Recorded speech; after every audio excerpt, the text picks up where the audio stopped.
Hello, good afternoon, good evening, everyone. Thank you for joining us today. If you're new, welcome. If you have joined us before, welcome back. It's always nice to see familiar faces that come back to our webinars. It means that you're enjoying them. We're doing a good job, so super happy about that. I'm Laurence, health coach with LifeMD. If you don't know me, I have the pleasure of hosting yet another webinar today. Today's theme is summer eating tips for IBD and inflammatory arthritis. So the objectives and what you will gain from this talk today: to learn about the scientific research behind the best food choices for inflammatory conditions like IBD and inflammatory arthritis, learn about the concerns with common summer barbecues and camping foods and things like that, and to learn practical tips and tricks of how to make healthy choices during summer barbecues and camping trips, etc., and still enjoy this special time of year. So hopefully we'll be getting some summer weather soon in Canada so we can put these tips to the test. We have received your questions, which will be answered at the end. If you have questions you would like answered, you can pop them in the chat and we'll do our best to answer them on the call today. You don't want to miss this portion, so make sure you do stay until the end. And without further ado, I'm excited to announce our speakers today, our dietitians who will be running the show. So Jackie Allen and Craig Pacheco. So Jackie Allen currently sees LifeMD patients in all provinces except BC, Quebec, and Newfoundland. She's a registered dietitian and certified diabetes educator, specializing in prevention and management of chronic diseases.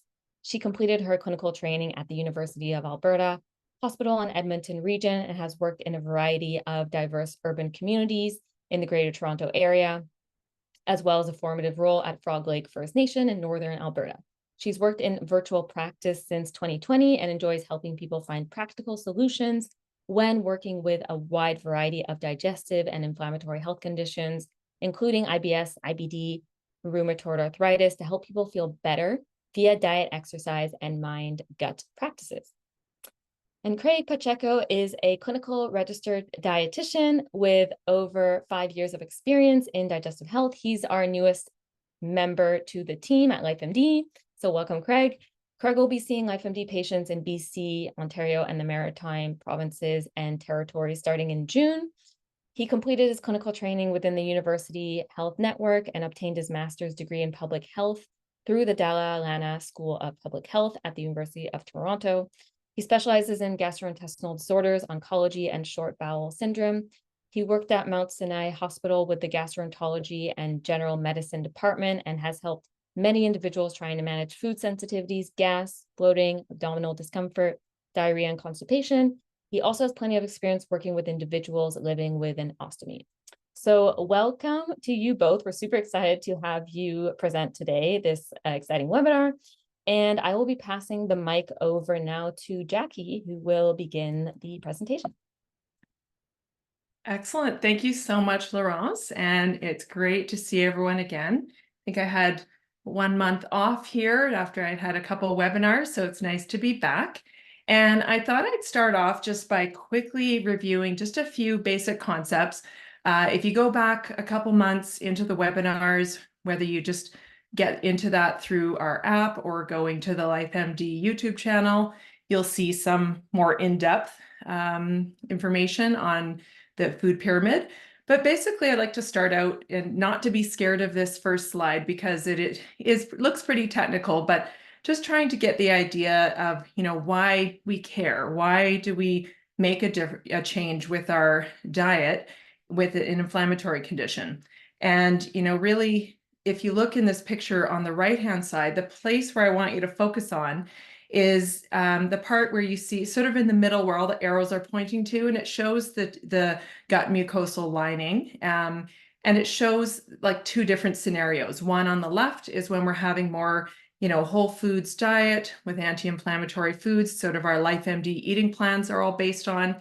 And the right-hand side, when you look at the gut mucosal lining, it's looking not so healthy. And that's when you're eating more of an ultra-processed Western diet. And we have lots of research now, especially in the last 10 years, that's just exploding on all the different, evidence to show that, when we do have a less processed, more phytonutrients, more plant foods, we're going to be, having people have more resistant starch foods, anti-inflammatory fats, phytochemicals, and fermentable dietary fiber. That will help with more antimicrobial compounds being produced, increases the microbiome diversity and a healthy mucus layer. And so in that situation, we would have less inflammatory markers seen in the blood and tissues and less leaky gut symptoms and potentially less food intolerances due to improved barrier function of the gut. Okay, next slide.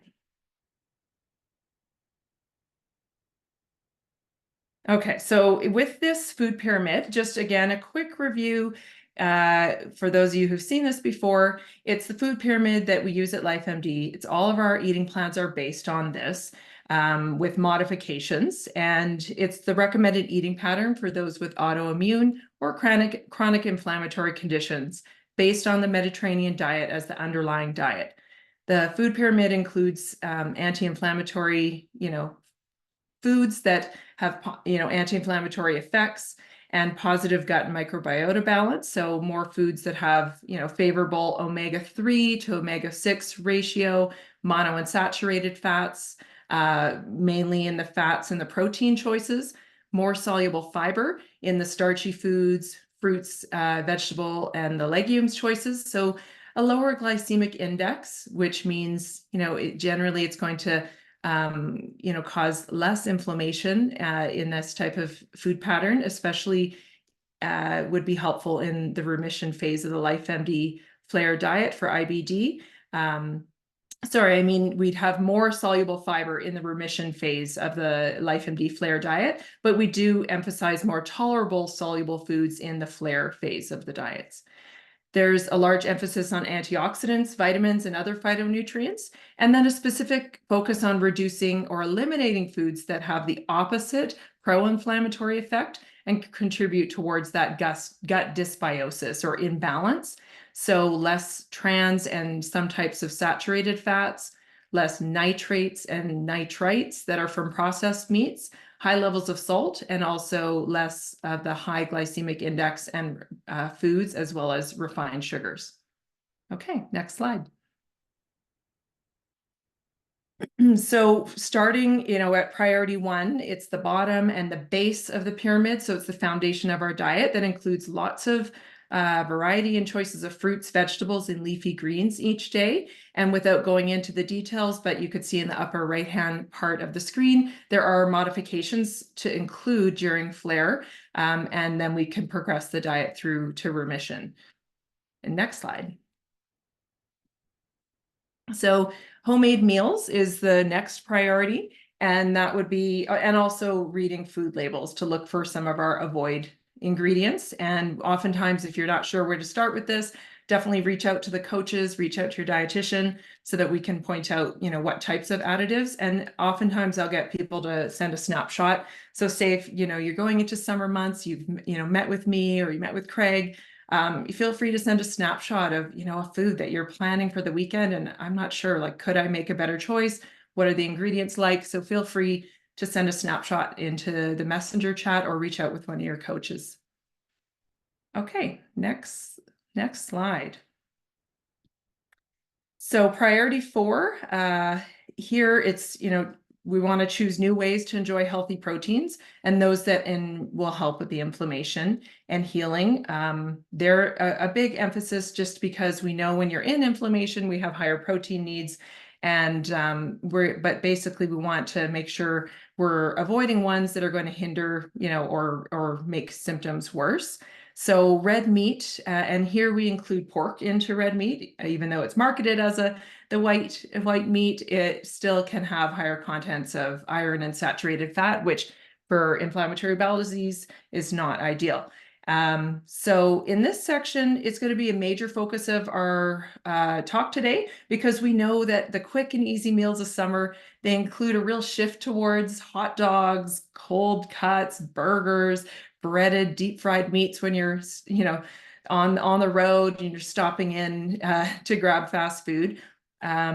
So we're wanting, and also other things, I know if, I often try to avoid having these types of foods in my house in general, except for on the vacation. So sometimes we have a mindset of where we're saving these foods for a special trip. And then, we're changing our patterns, and now we're already increasing the risk of, maybe having some more, bowel symptoms or stomach upset and that type of thing, because you're already changing your patterns. So things like chips, pop, ice cream, and candy treats, not to say that you have to completely eliminate those types of things, but maybe thinking about your patterns and old habits, and could we include some other foods, and with a little bit of planning, bring some of these foods on the road with us that would help, replace some of these choices and minimize it. So, we want to shift into summer with friends and family gatherings and not feel like we're having to, slide back on all these lifestyle changes if you've already been working on some things this year. And, so today we'll just talk a little bit about different ideas and, keep the high risk foods to a minimum and give some ideas and inspiration, and look at maybe your summer eats through a different lens. Okay, next slide. And the last priority is priority 5, is choosing healthy fats. This one, in fact, I think it can be one that we easily bring on the road with us in the summer. Some things travel really well, like hemp hearts and ground flaxseed, nuts, nut butters. Those are easy things we can even throw in a suitcase and bring with us.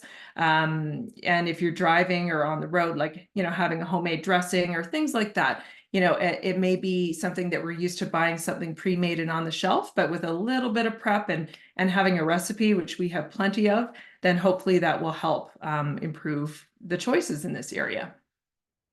Okay, next slide. So I guess my first focus, again, is that the problem with nitrates. And, this is we've known this for a while now, when we have our grilled, broiled or barbecued animal foods, it can increase cancer risk depending on the way that they're prepared.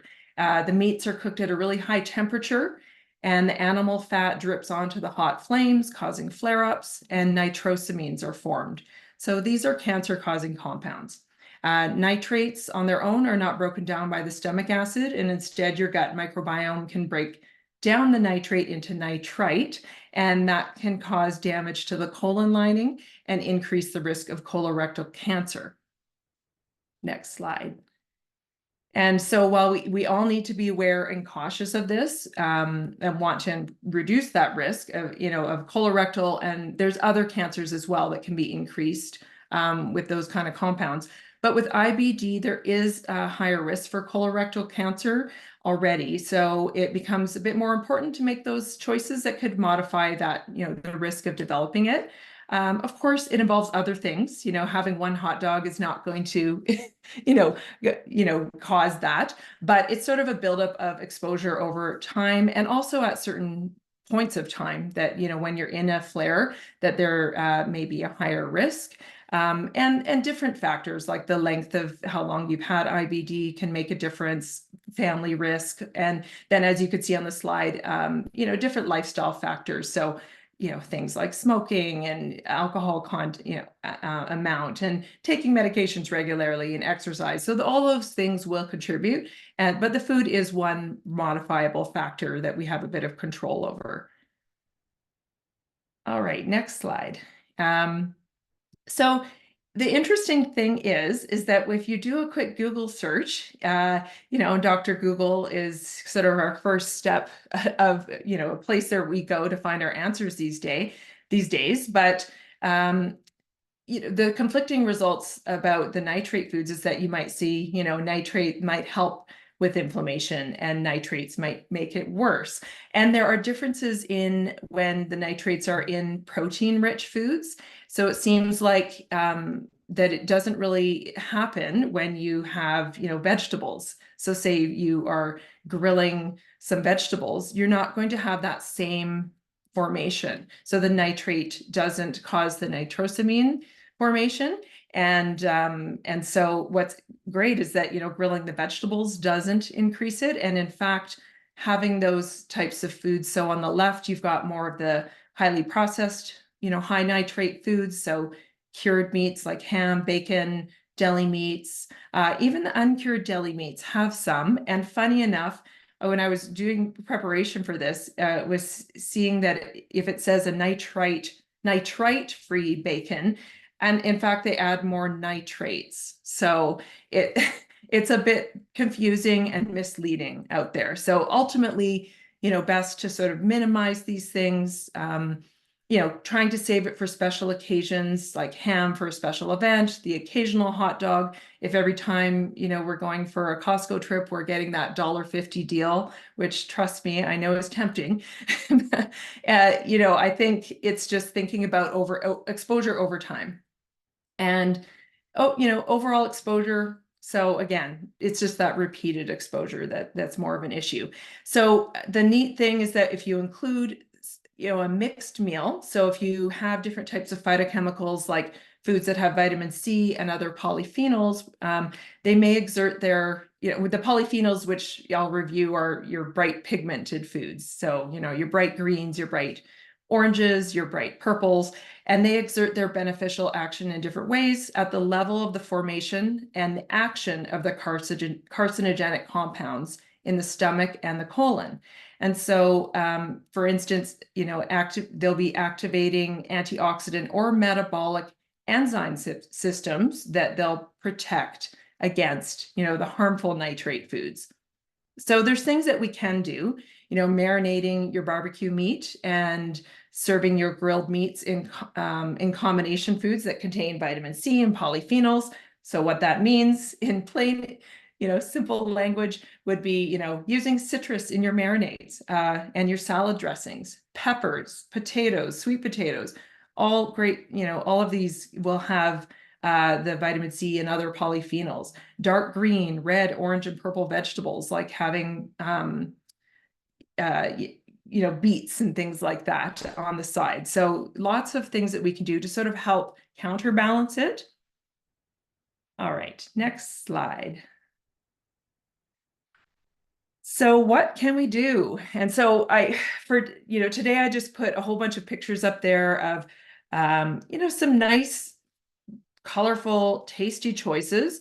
Now, everyone's going to have their own levels of tolerance and their own food, foods that they tolerate, foods that they like. And we completely respect that. When you come see us for a dietitian appointment, usually what we do is start off with where you're at, what foods you like and dislike, what you tolerate, what you don't, and then let's find some great choices that you would like that would, help with some of your symptoms.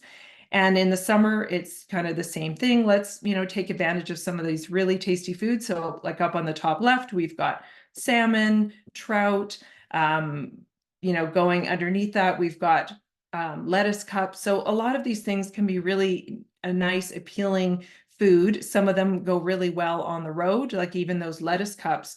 If you are doing more of a car camping type trip, then, cooking up sort of a meat mixture, even like that could be like a ground turkey that could be cooked up over the fire or over like a camp stove type thing, and then putting it in lettuce cups. Or if you can't tolerate lettuce, maybe we're putting some other, tolerated type of wrap, or if you're avoiding gluten at this point, then it could be a gluten-free wrap, that type of thing. So if we are going for the red meats, then I would say not, again, if you are following the LifeMD Flare phase 1, we are limiting red meat usually, and then phase 2 we can add that in for a small amount. And it's a lean steak is usually the best one because it will have a lot less fat than something like a ground meat. So it really, this whole talk was very much inspired by a session that I had with one of my clients. So I'm not sure if they're out there tonight or going to watch this, but it was really great. I even used some of our goals that we discussed as a base of this presentation. And we often might go for a burger. Well, the ground meat is going to be a lot higher in the saturated fat, Again, the more fat, the more dripping of that fat and potential flare-ups to cause more formation of the nitrosamines. So if we can choose a leaner meat like a turkey or chicken, and we're going to share a chicken burger recipe tonight. So it could just be a little shift like that makes a bit of a healthier choice tonight. You can cook. So, I mean, you could include some of the red meat in small amounts. I've got even in the lower right-hand side, there's a dish which I love is ropa vieja. It's a Cuban, sort of a simmered meat dish that you can make in an Instant Pot. Something like that could be made in advance and then just heated up on the road. So sometimes it's just a matter of a bit of prep. And then grilling the vegetables like the peppers right above it. You have a bit of the freshly grilled foods and then some of the other meats that don't have to get that nitrosamine formation on the barbecue. Cooking smaller meat portions like kebabs will spend less time on the grill, less potential for flare-ups. A lot of these habits will reduce the nitrosamine production. Trimming the visible fat will reduce the flare-up and the fat dripping onto the open flame. This next suggestion may or may not, work for people. It's definitely it's a balance between flavor and health, pre-cooking by either, microwaving, sort of using steaming, baking, sous vide. I mean, if you're sort of organized and a foodie enough to have a sous vide type setup, then of course, that is probably one of the healthiest options. And then you finish off on the grill. Again, cooking on the barbecue just to add more flavor. But I will say, my family growing up, it was all about the barbecue, the ribs, and just love. Last weekend even just had barbecued meats that were using a Traeger. So just the flavor and everything you get is wonderful. I think the thing is just trying to watch your portions of it, the frequency, and then can we use other meats that are a bit leaner, and things like that, and less sugary sauces and that to cause more of the flare-ups and the nitrosamines.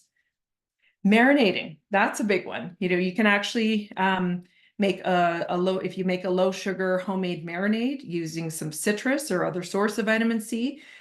Studies show that this can reduce the amount of the cancer-causing substances produced by barbecuing by 80 to 90%. So a half cup of marinade per pound is recommended. And we have a great recipe that I'll be sharing tonight. Doing lower temperatures to grill your meat, turning it often, but don't slam the meat down because the juices come out and more flares. And also using tongs versus fork, because the fork will pierce the meat and cause potentially more flare-ups. So just sometimes it's a matter of cooking methods. And I always keep a water bottle on hand so that you can kind of spray down once again, if your barbecue isn't clean, it's going to flare up more. So you've got to get in there and maybe clean up the excess drips from past uses, and then maybe have a water bottle available and just watch while you're cooking so that it doesn't get completely charred. If you do, get distracted and have a bit of a flare up, you can remove the part that has been burnt, and just so that you're not eating that portion. And again, don't forget to serve it with the vegetable nitrate foods, bright colored vegetables, and fruits as well. Barbecued fruits can be a great addition on the side. And okay, and then I guess just some other ideas, like, even if we aren't barbecuing meats, well, could we do a camp chili? And we have a chili recipe. You could use turkey or chicken as well in that, and just modify the spices based on your tolerance level. We're going to share a recipe for a baked potato or a sweet potato, like a jacket potato. So again, that can be something on an open flame when you're cooking, putting it in foil or some kind of other container if you don't like to use foil, and cooking things right over the coals. In fact, potatoes can be cooked kind of right over the coals as well. Potato salad, a salad niçoise salad. So you're having grilled fish, you're having boiled eggs, potatoes, those kinds of things, great for a barbecue. And again, if you're doing some type of camping where you have a cooler, some of these things can be even made a bit in advance and then just kept on ice and assembled, at the campsite. backcountry camping trips, that's another whole concept. So if you do want to talk and you are into backcountry camping, I love doing that too. So if you'd like, book a session and we can go over that.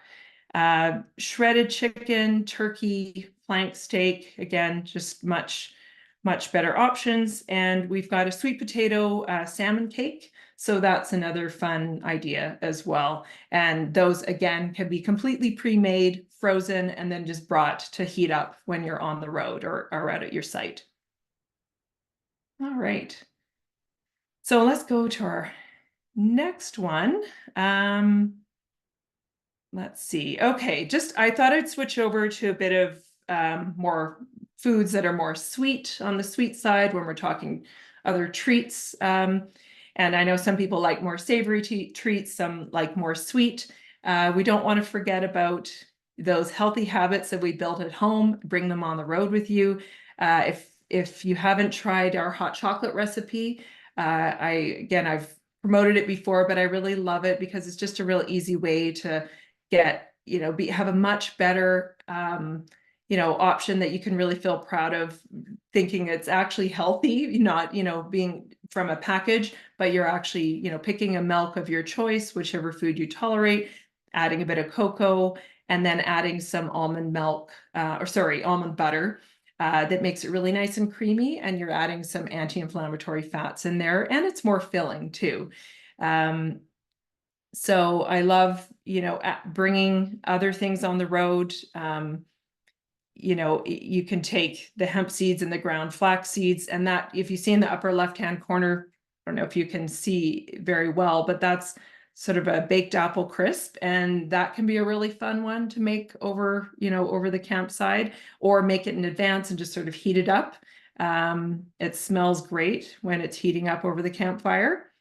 And that's something that you can incorporate, things like the hemp seeds, flax seeds. And so, if we're thinking about whether it's, ice creams or cakes and cookies or Rice Krispie squares or s'mores, maybe some of these other ones, these other sweet treats that involve a bit of oats, that you can put some of the healthy fats and the nuts and the seeds or the nut butters into, then those can be a really good option. And we've got some almond flour cookies as well.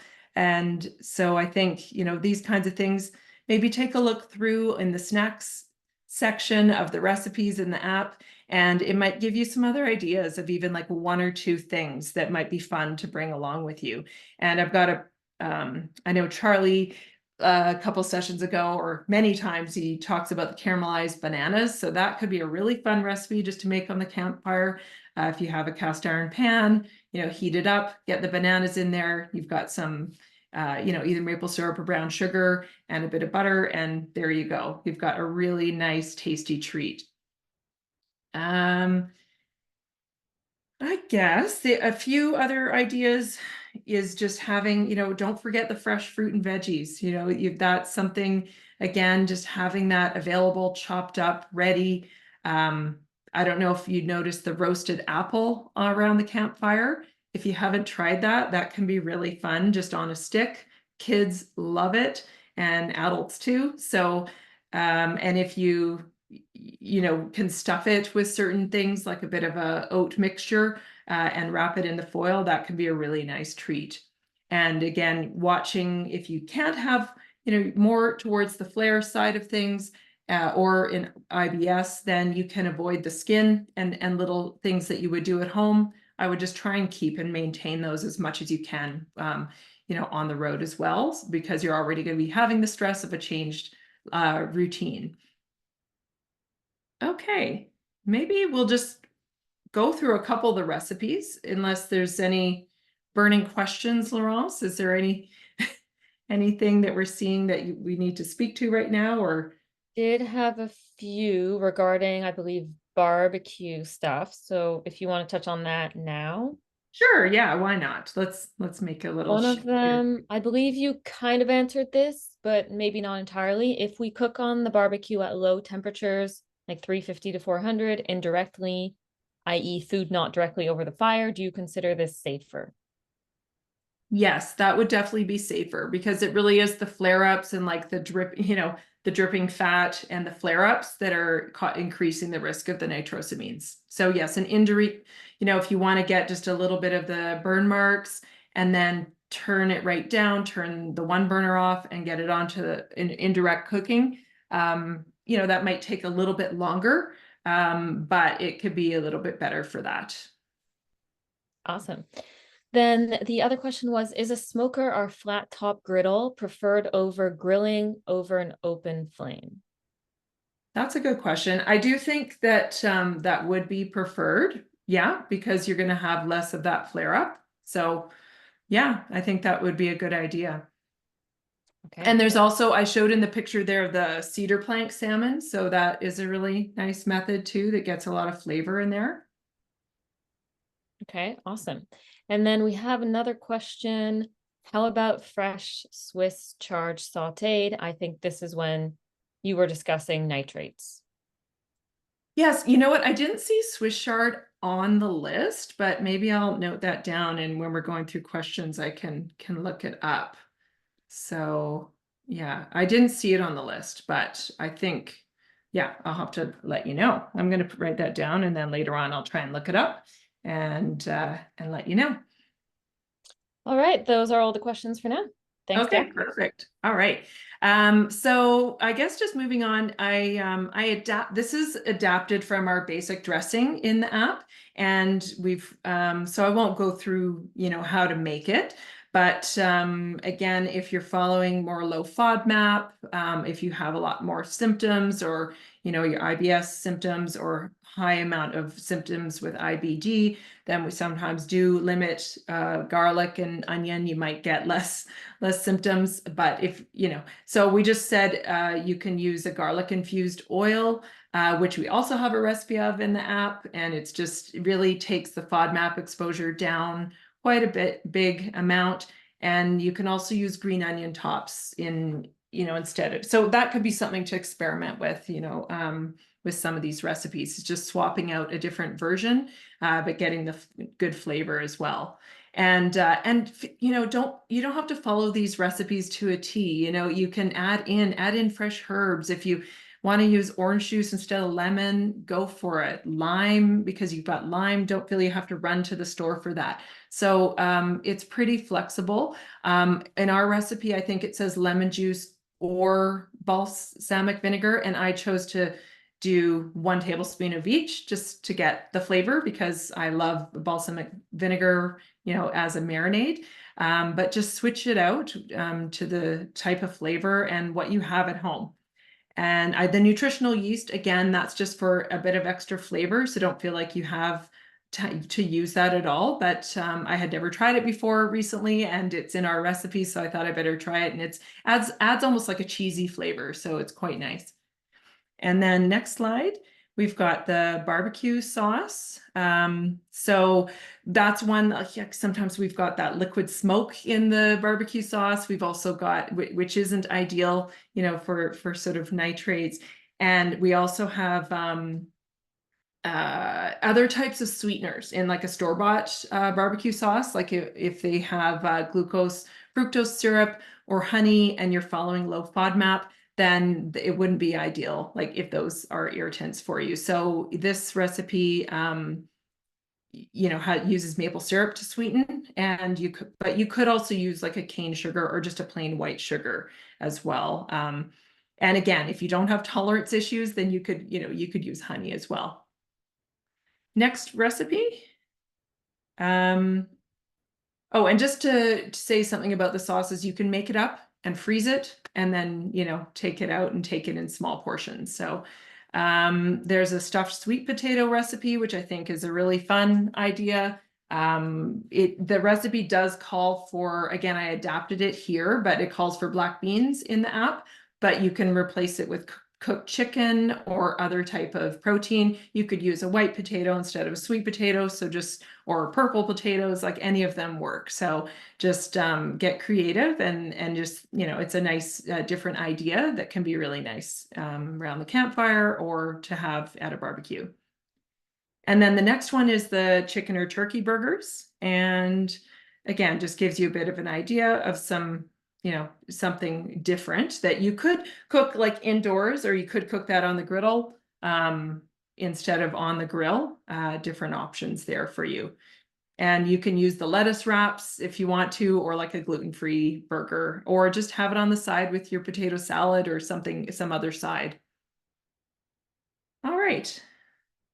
So I think we'll just talk a little bit about staying hydrated in the summer, and then I'm going to move on. And we'll shift gears a little bit. Here I just showed lots of different pictures, thinking about, staying hydrated in the summer. It's not just what we drink. I mean, we've also got soups and stews, and those types of foods will keep us hydrated as well. So sometimes in the hot heat, we don't want that, but we could do things like a cold tomato soup and things like that. And there's a nice tomato soup in the app that could be really refreshing. If we estimate people's fluid needs, I do this a lot with people just so we get a sense, like, are you feeling tired because you've, been losing a lot of fluid, because you've been having a lot of loose stools and losing it that way? Or is it that it's hot? Our fluid needs change based on the temperature, the season, our bowel movements, that type, all of those things will make a difference. And so if you're about 160 pounds, then you're going to need about 2.5 liters of total fluid. But we know that we get fluid from fruits, vegetables, and some of the other foods that have a fluid, water content. So let's say you'd need maybe about 2 liters, and that would be 8 cups of fluid. So if you had, like, it sounds like a lot for some people, but if you think about it, if you were to make a smoothie and you sort of bump up the fluid with a bit of extra ice and liquids, you could have 2 cups from a smoothie. You could have, what do I have here? This is my teacup that I always have. So if you have a big serving of tea, it could be herbal, it could be black, green. This is about 2 cups right here. So there you've got your 1 liter with the smoothie and the tea. And then if you throw in a hot chocolate later in the day, that's another cup. Then you're just left with 3 cups of water to kind of meet that 2 liter minimum. So you can go into our lifestyle journals and track your fluid intake. It mostly does water intake, but you can think about it as fluid now, and try and see what you're using. If you're 160 pounds, you'd be about 2 liters that you want to aim for. So if you weigh less, you're going to need less. And if you weigh more, you'll need more. Fresh flavored water, is getting a lot more popular, using fresh mints, fresh herbs, I meant to say, and then rosemary, Thai basil, like, get creative. Some of these, herbs can be really nice and more of like a savory flavor with cut up cucumbers. Any citrus is fantastic. And then also we have our recipes for almond and oat milk. And the almond milk, when it's made fresh, it is just incredible. And I'm just going to grab something. All you need to do is to blend it up, and then have kind of a nut milk bag that you can order online. And there you've got your own freshly made nut milk, which can be really great and refreshing. So that might be something fun to try. And then you can flavor it up. You can heat it up. You can add some cinnamon, that type of thing. It can be really great. And then we have a recipe for iced tea, and that's going to be in the recipes we'll share tonight.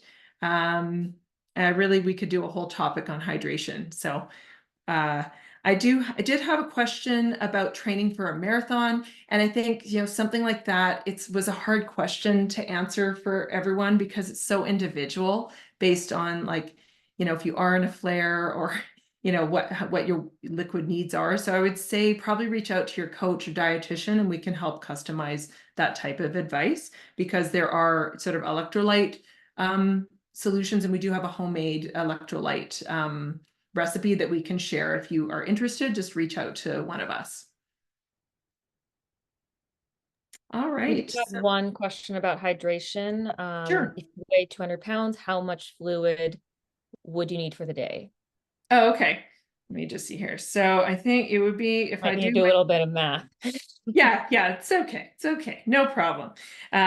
So that would be like about 3 liters total. And I don't like, it's hard to say how much you're going to get in your other foods. It sort of depends on what foods you choose. So let's say increase that up to 10 cups type thing, so maybe you add another 2 cups onto there. So sometimes, we might be we might not be getting enough, and when it's hot and we're exercising more or something like that, then we might need to increase it even more.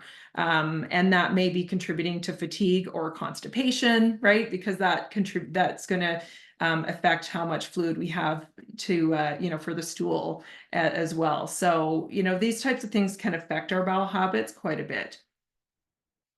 So Another question regarding this, is store-bought oat and nut milk a good choice for hydration, or is it better to make it homemade? I think it depends. Like there are some concerns with some packaging that could contain BPH, which has been shown to have some, level of like promoting inflammation in some animal studies.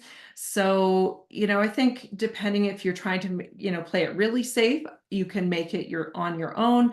But if you look at our, in some of our materials we have on our avoid list in this kind of other category, there's things like polysorbate 80, carboxymethylcellulose, and maltodextrin. So, you can be looking for those ingredients and try to choose one that doesn't have those, and they're definitely out there. So that you can make your best choice there, because it's not always realistic, I know, to be making it on your own. And it doesn't have like the vitamin D added and that type of thing too. So I guess I just wanted to, shift gears and just close off and saying, a lot of things affect inflammation. So when we're, camping, we're having those nice summer barbecues, don't forget, also the other modifiable factors are having that walk after dinner and have a bit of movement. These things affect our motility and, our risk and just our symptoms while we're on holidays. So sometimes we just completely stop those habits and we're just sitting. So just remembering, those types of habits, try and keep up some of those that you are having at home during the year. Getting sleep, the late summer nights around the campfire are a real bucket filler for our mental health. But just keeping in mind, if you have too many in a row, all the great foods in the world aren't going to, compensate for that. So we've got a short Canadian summer and we want to make summer a good time. And so, just trying to make your best choices, but, managing your stress, and think about where you're ready to start first and lean in, I guess. So if there's one good habit you pick up tonight, then that's great.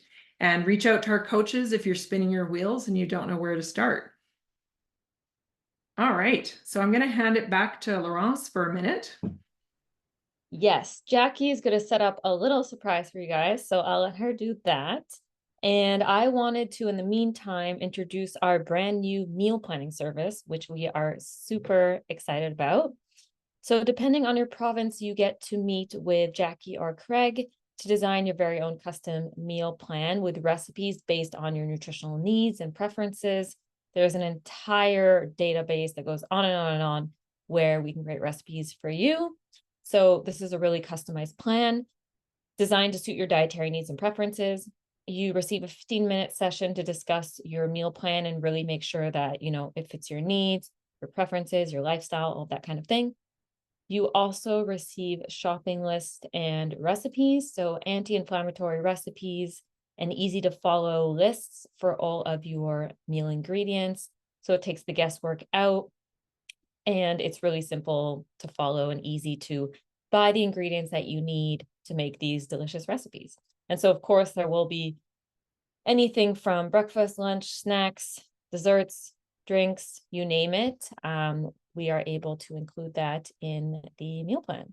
Yes, we are super excited about it. So I'm excited to see that people are also excited in the chat. So you really won't believe the recipes that are available in this database. Like I've already had a sneak peek and it's pretty cool to see. So if you like to book this, all you have to do is take a picture of this QR code and this will bring you to more information about the booking. So this is a new service that we will be offering moving forward, and we're very excited to bring to you.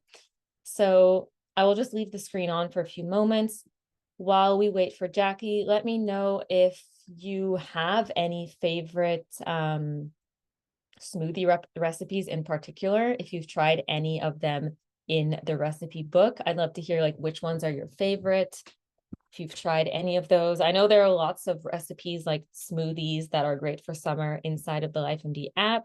So I'd love to hear if you guys have any of your favorite recipes so far. Maybe you're still discovering them, but those are going to be some great options that we'll also explore with Jackie soon, for some really easy summer refreshing recipes.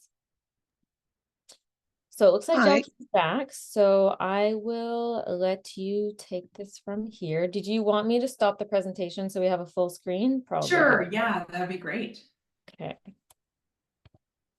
And okay, so I'm looking here because I couldn't, I've had to adjust things a little bit. So I don't know if you can see my table very well now. Let me just get things a little All bit right, bigger. it's looking good. I will let Okay, you take it away.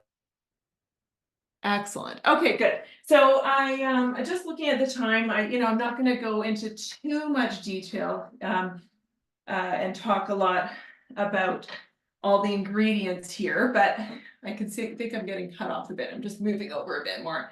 So because of my setup, I didn't bring into my kitchen today, but what I'm going to do is just sort of assemble the smoothie, and then I've made it already so you can kind of see what it looks like. It's the creamy green smoothie, and we're wanting to encourage a cup of leafy greens a day. And so, sometimes that's a little scary. I get people coming in and they're worried, are you going to get symptoms with greens if you've been avoiding it? But we know that if we blend them, then oftentimes they're tolerated better because that insoluble fiber is broken down. You can remove the stems. I love using frozen spinach because it's just available and it's there. So and it's a lot cheaper too. So today I did use fresh, but I usually have frozen, and then you don't run out and it's just available. So, and bananas are another thing. I usually will freeze them because I like how it makes like a thicker type of consistency. And then you can also freeze them when they're at the correct ripeness for you. So if we have more of a green banana, like doesn't have to be really green, but just a bit on the greener side, it's going to have more resistant starch, which is better. Our microflora love that, and so it helps with their populations. And then we get those anti-inflammatory compounds that they produce. And so basically I'm going to just add the banana in there, and I usually freeze them and then I break them up. I'm going to add a cup of the spinach into my blender there. And then for this one, we're adding oats, whole oats. Again, that's another food. Sometimes it's a trigger for people, but if you do it blended, then maybe, you can try it. Our recipe here calls for 1/3 of a cup per one serving. This is for one person, but you could try doing a smaller amount to start. And you could also start with a smaller portion of greens to start. Use like a 1/4 cup and then see how your tolerance is with that. And then I'm putting in whole almonds just because I did have a high powered blender. Actually, I think the one I used wasn't a high powered one. Mine just got fixed. So I've got the blender part here. And then I'm going to add a bit of maple syrup for sweetness. And it's not in the recipe, but I always add hemp hearts because great source of omega-3s and some protein. And then the milk of choice. So that's a cup. And so all you do is put it in there. You don't need a high powered blender to make this recipe. Even when you're using you can use almond butter or whole almonds if your blender can blend it up well enough. And without blending it here, I'm just going to do a quick swap. And this is what it ended up looking. This is about the amount I got. And there you go. So I'm going to end with the direct quote from Jamie Oliver. It feels naughty, but it's really good for you. And that was my favorite quote of his. I watched sort of a smoothie bowl recipe, and it's, really tasty, lots of color. And yeah, I think what I would suggest with this, drink it on its own. You can also add it to make popsicles. And oh, and I forgot to bring these in. I couldn't figure out how to keep it in here without them melting, since we're not, the Food Network here. But you can freeze little ice cubes, and if you make a big batch of this, like quadruple the recipe, freeze it into ice cubes, and then you can just blend that, and it will save some time if you want to get this, a nice fresh blended smoothie. Or you can freeze the whole thing. I use these mason jars, and I freeze it to about 3/4, and then bring it out in the morning, microwave a bit of it, or you can bring it to have it later as it melts. So I guess that's about it. I would say, like, if you're making this, and maybe Craig can even speak more to this if you have some other ideas, but again, for ostomy, we want to avoid sort of the high FODMAP foods. And you may want to play around with thickening agents like your oats, apple, depending on the types of smoothie that you're using. Ground flax or ground psyllium, can help sort of give just a bit more thickness to the stool. And watching out for some of the things that could cause blockages. So, things that would be high in insoluble fibers. So, watching out for that. And like pits and gritty seeds like blackberries, pomegranates, like those. So, again, if you want to customize that a bit more with us, we can help look at what things you like and dislike. And that could be even something like included in the meal planning, where we can, think up some new recipe ideas for you with smoothies. All right, so maybe I'll call it a day here on the smoothies. Feel free to ask questions, and we can carry on to the next slides. Amazing. Thank you, Jackie. That smoothie looks beautiful. I love the green that you got there, and I am salivating, ready for a snack. So we will be moving on to Craig now as I get the slides sorted out. Hi, everyone. Nice to meet you, and I'm excited to join the LifeMD team. I think Jackie covered a lot of great things when showing the smoothie demonstration. I think the one thing I would add is a lot of times we focus a lot on the ingredients, but we also need to consider how we're consuming things. So are we doing it in a stressful moment? Are we having a little of an anxiety with introducing new foods? Are we chugging the smoothie instead of sipping on the smoothie? Surprisingly, a lot of those things can actually make a big difference to how we tolerate a food. So something important to consider as well. So in terms of a summer action plan, so let's reflect on what we did last summer around barbecue, vacation, parties, things like that. So, one thing I like to say is there one thing that is a non-negotiable for you? So if there's certain foods, even if they fall on the exclude list, are they super important to you? Are they a cultural food? And what are those deal breakers? But what are some things that you're willing to kind of maybe switch around?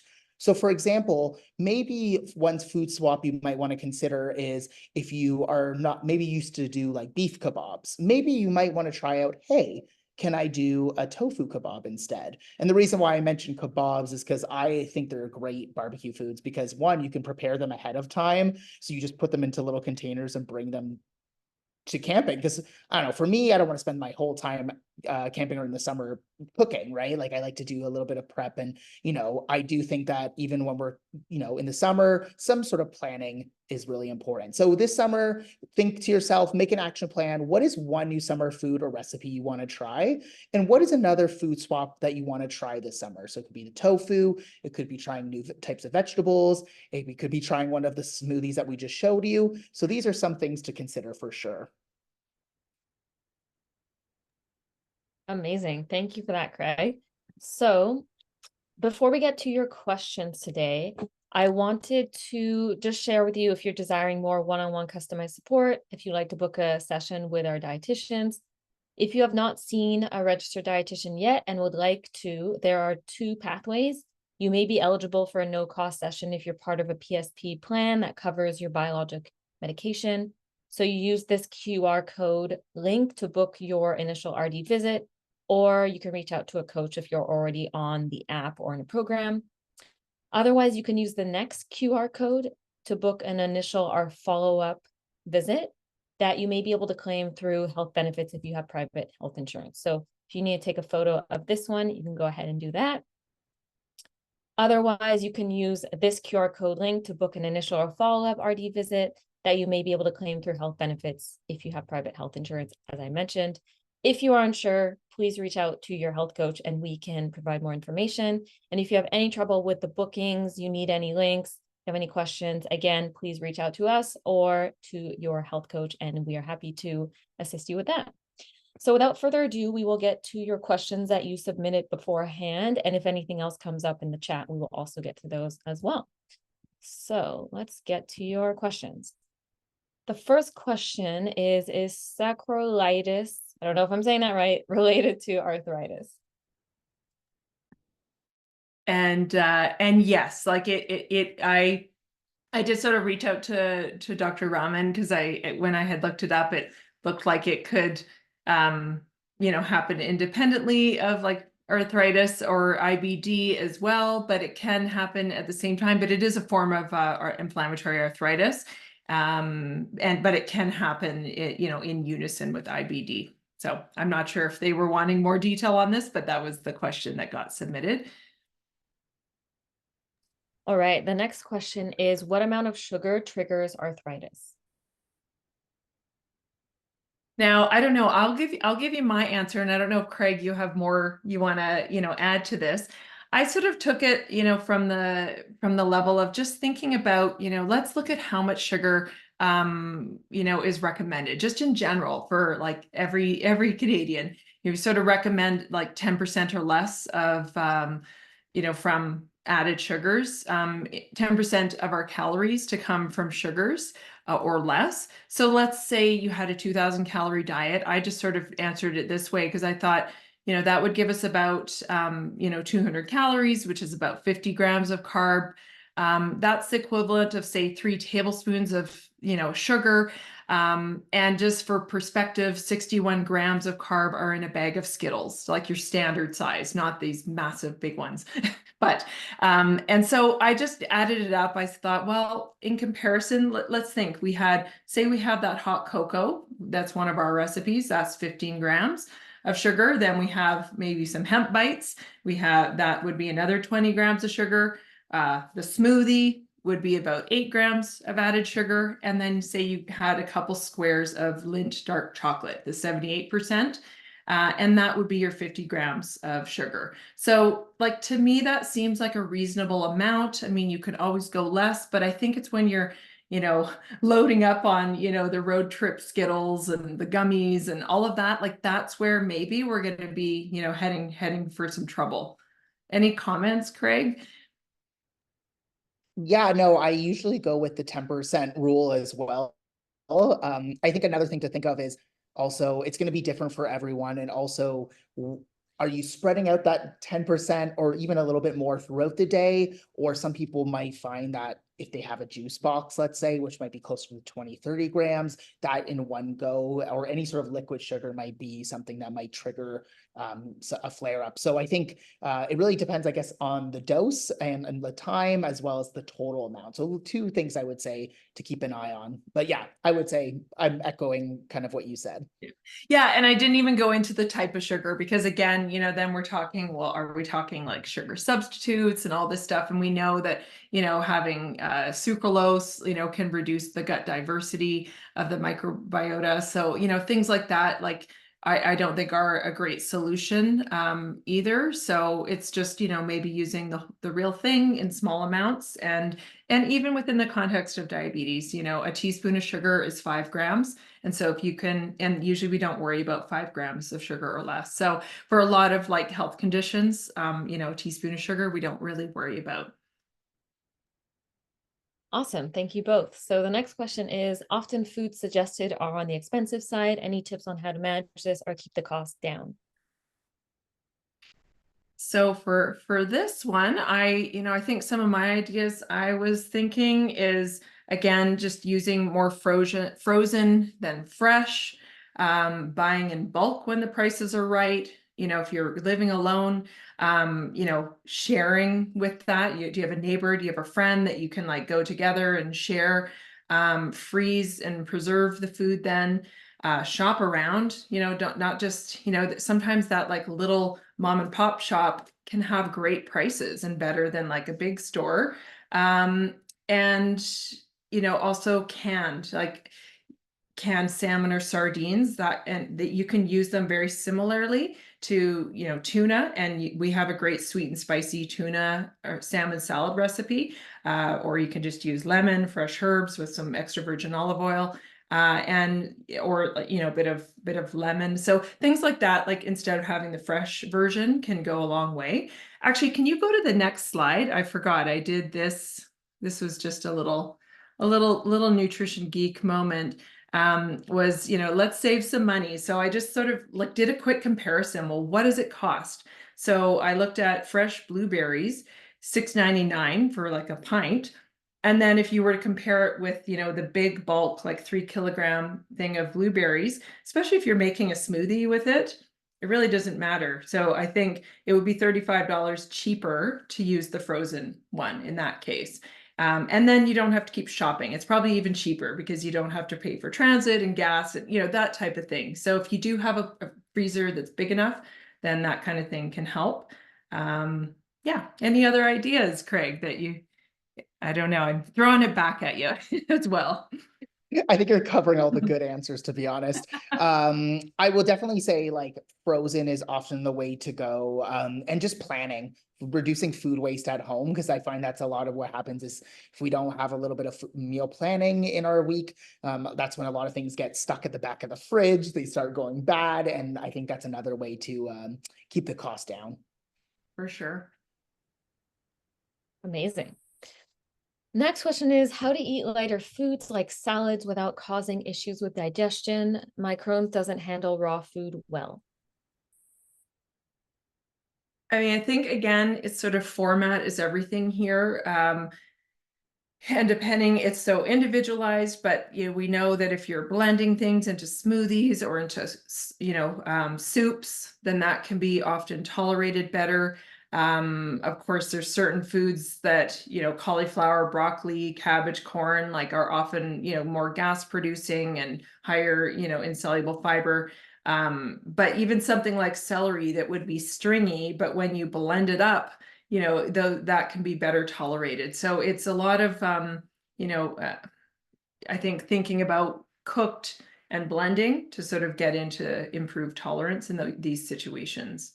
And then when we're introducing it back, you know, we're doing it in small amounts. We're not thinking of like a 3-cup salad. We're thinking of, you know, throwing in a handful, you know, trying a few bits on top of your sandwich or, you know, on top of your stew or whatever, you know, food you're having, and then increasing slowly. And like chopping it up, chewing it well, those kinds of things can make a difference. All right. Next question is, do I need to avoid acidic fruits such as tomatoes, strawberries, and berries in general, which makes my skin red and full of acne? This one, you know, again, it was a hard one to answer without really knowing the full situation. So, I mean, in general, if you really notice you're having that direct reaction after eating these foods, you know, of course, you want to avoid them. But it would be interesting to track a bit. And I would say, like, let's use a bit of food journaling and some symptoms over time, thinking about other patterns and habits and natural rhythms like menstrual cycle, weather, seasonal changes, skin products, and emotional, you know, mental health as well, like any strong emotions at all. So you could be tracking a bit of that, and then maybe because we don't want to eliminate foods, sometimes we jump to food as the first culprit, and it could be other things that are causing it as well. I don't know if you have any comment on that, Craig. Maybe I'll just assume you'll just jump in if you have more information to share. Yeah, like I agree with you. I think sometimes we're quick to point at certain foods, and especially when we look at things like tomatoes and berries, like those are definitely a huge part of that triangle that you talked about earlier. So, you know, it's one of those things that I guess we would need to know the full story of what might be kind of adding to acne and skin issues. But I always try to say, let's try to find a way that we don't have to overly restrict our diets, because there's so many foods that have tomatoes in it, and it'd be, they're delicious. So good for us and delicious. Yeah. Are And there videos I can watch later is the next question. yes, yes, and yes. So lots of videos. Again, if you want to watch all of our webinars, they are all in the app in the upper right-hand corner. You can have a link to the blog and have a link to any of our past sessions. And you can also go to the YouTube channel for LifeMD, and those are all up there. Awesome. The last question is it best to stay with rice products, or is quinoa, white bread, and legumes acceptable? So this question really depends, it's so depending on where you are, what is your health condition. So I mean, I'm guessing that this may have come from someone who's on the flare phase 1, possibly. I'm not quite sure. So I think it just depends on your level of inflammation. Oftentimes we'll recommend holding on things like quinoa and legumes at first, because of the insoluble, like just the fiber content in general, it can be a bit high. And so if you are trying to, go through a phase where you're eliminating some foods to figure out, if you can get some improvement, then we would hold on something like quinoa and legumes, and then maybe introduce it after about, 6 weeks. 4 to 6 weeks type thing, in small amounts, and in, maybe even like a blended format for the legumes, like a hummus or, dal, that kind of thing.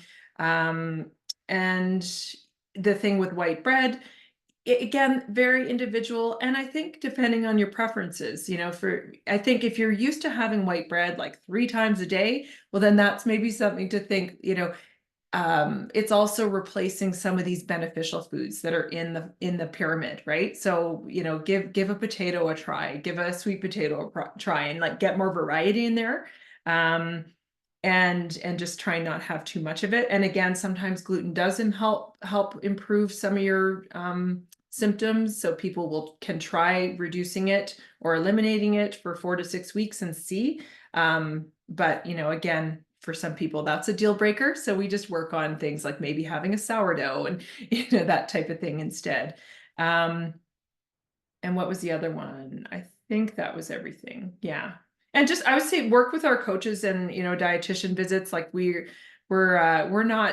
pretty nice, and we're not going to tell you not to eat, all the foods that you love. And it's up to you. I mean, we're there as a resource and just to help, guide you in what foods may or may not help. And at the end of the day, you're living with your health conditions day to day, and know what's best for you. So we'll help give you a bit of advice, and hopefully that will help. Great. Thank you so much for answering these questions. I believe that is the end of our questions, so I will stop sharing now. There we go. Just making sure. All right. So some people had to hop off, but it looks like a lot of people loved this webinar, myself included. So thank you so much to Jackie and Craig for this presentation and answering all the questions. We will be wrapping up for the night. If you have any last comments, any last comments, feel free to put them in the chat. Otherwise, we'll be wrapping up here. Again, thank you so much to everyone who joined us live and anyone who's joining the replay. Don't forget, before we hop off and conclude, super important, when you hop off, you'll see a little pop-up window with a short survey that'll ask you for feedback, which will help us improve future webinars, content, etc. So thank you for taking the time to quickly just fill that in. It takes like 30 seconds, not even. Again, thank you so much to Jackie for this presentation, and Craig for filling in as well, and sharing your expertise and everything. We really appreciate you, and we appreciate all of you who joined us tonight. Thank you again. Have a great summer, everyone. Bye, everyone.